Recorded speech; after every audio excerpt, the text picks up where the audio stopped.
SIT ತನಿಖೆ ಆಗಲ್ಲ, CBI ತನಿಖೆ ಆಗ್ಬೇಕಂತ ಪದೇ ಪದೇ ಒತ್ತಾಯ ಮಾಡ್ತಾ ಇದ್ದಾರೆ. ಸಿಬಿಐ ತನಿಖೆ ಆಗ್ಬೇಕಂತ ಸರ್.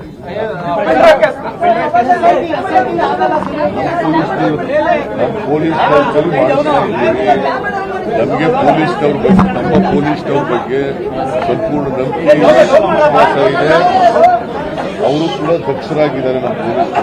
ಅದರಿಂದ ಅವರು ಕೇಳ್ತಕ್ಕಂಥ ಡಿಮ್ಯಾಂಡ್ ಇದೆಯಲ್ಲ, ಅದು ಒಂದು ಕಾಲದಲ್ಲಿ ಏನ್ ಹೇಳಿದ್ರು ಗೊತ್ತಾ ನಿಮಗೆ? ಬಿಜೆಪಿ ಅವರು ಕರಪ್ಷನ್ ಬ್ಯೂರೋ ಆಫ್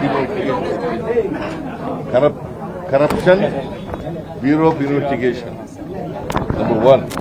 ನಂಬರ್ 2, 83ರಿಂದ ಅಲ್ಲ 2008ರಿಂದ 83ವರೆಗೆ ಯಾವತ್ತಾರು ಒಂದು ನಾವು ಎಷ್ಟು ಸಾರಿ ಕೇಳಿದ್ದೀವಿ ಸಿಬಿಐ ಕೊಡಿ ಅಂತ, ಒಂದಾರು ಕೊಟ್ಟಿದಾರ?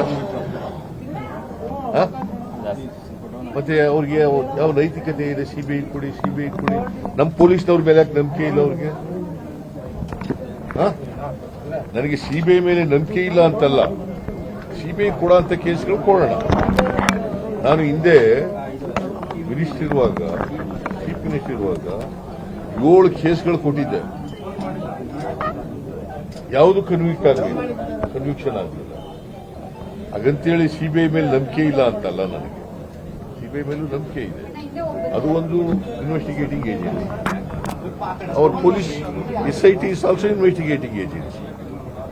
ನಮ್ಮ ಪೊಲೀಸ್ನವ್ರ ಕಲೆ ಮಾಡಿಸ್ತೀವಿ.